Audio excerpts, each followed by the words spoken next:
अयोध्या से दिल्ली के लिए नई वंदे भारत एक्सप्रेस को हरी झंडी दिखा दी गई है और इसी ट्रेन के अंदर हम मौजूद हैं। एग्जीक्यूटिव क्लास के अंदर हम सफर कर रहे हैं और आखिरकार अगर अयोध्या की हम बात करें तो अयोध्या का आने वाले जनरल इलेक्शन पर क्या असर पड़ेगा और आखिरकार प्रधानमंत्री इतने ज्यादा इंपॉर्टेंस क्यों दे रहे हैं, क्योंकि दुनिया भर की मीडिया की नजर अयोध्या पर है।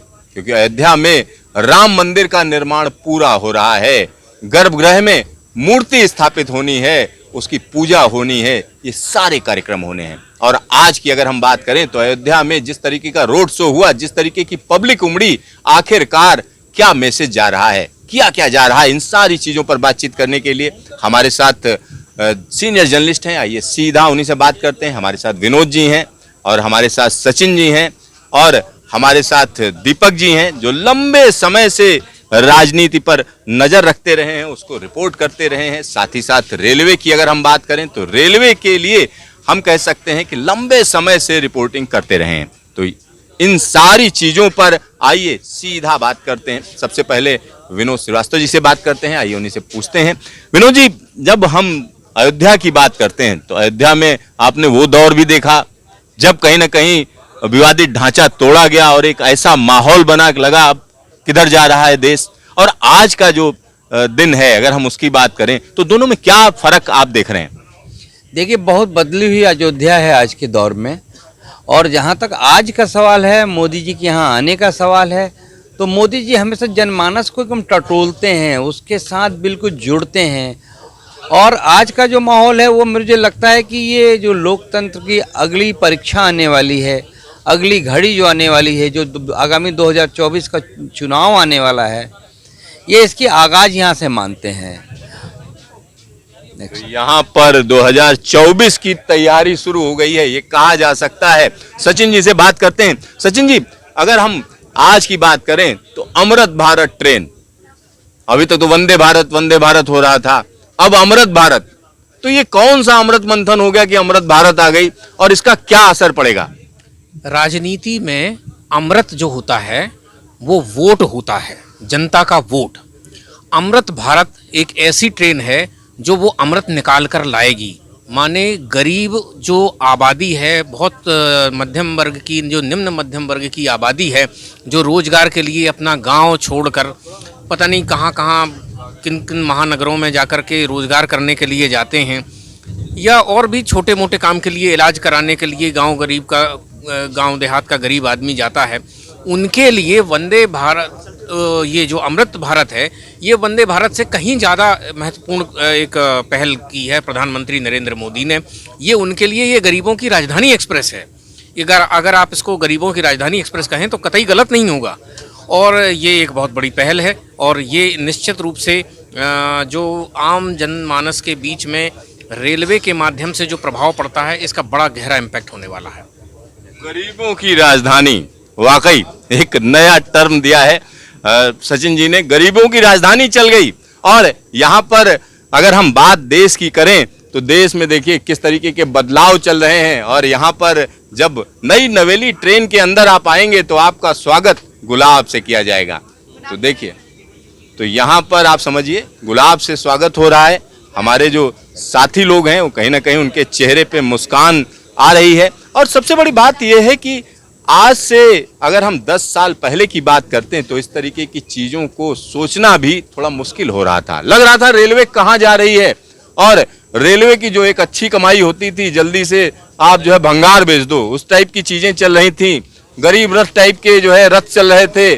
और इसके अलावा अगर हम बात करें तो कोई नई दृष्टि नहीं नजर आ रही थी। और हमारे साथ दीपक जी हैं, आइए उनसे पूछते हैं। दीपक जी, जब हम आज की रेलवे को कंपेयर करते हैं 10 साल पहले की रेलवे, क्योंकि लालू यादव का जमाना था जिसमें बहुत से लोग लालू यादव को बाजीगर बोल रहे थे कि रेलवे का जो है काया पलट कर दिया, तो क्या वो काया पलट था या ये काया पलट है?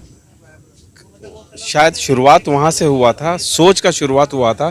काया पलट तो रेलवे का इस 10 साल में देखने को मिला है, क्योंकि जब भी हम लोग का रेलवे मंत्रालय ने अभी 3-4 रेल मंत्री देख लिया जब भी उन लोग से पत्रकार का इंटरेक्शन होता था तो उनका एक ही संदेश होता था कि प्रधानमंत्री का पूरा फोकस रेलवे पे है, क्योंकि रेलवे जितना तेज गति से देश में दौड़ेगा उतना ही तेज गति से देश प्रगति भी करेगा।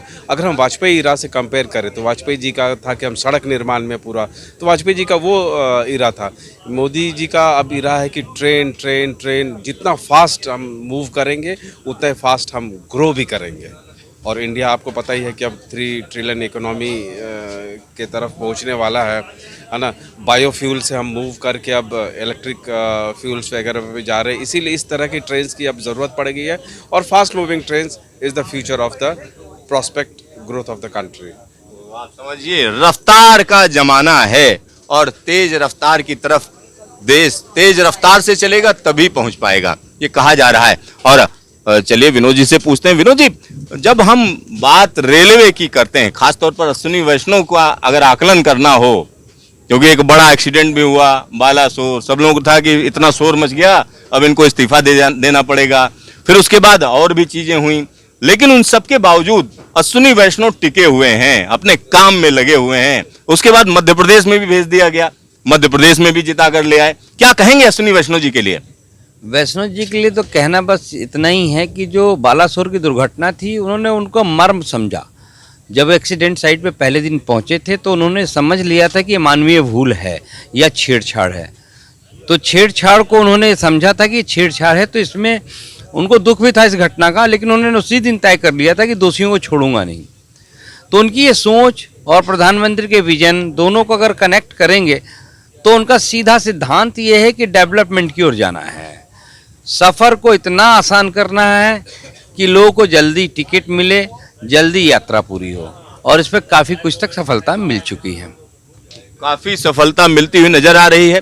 एक और सवाल है, बहुत से लोग ये कहते हैं कि देखिए सरकार ने कंसेशन ही खत्म कर दिए। वंदे भारत में कंसेशन ही नहीं है, क्योंकि जो लोग सोचते हैं आम ट्रेनों में कहीं ना कहीं कंसेशन मिलता है, तो वो कंसेशन वंदे भारत जैसी ट्रेनों में नहीं है। तो आखिरकार सचिन जी, क्या कंसेशन की जरूरत है वंदे भारत जैसी ट्रेनों में?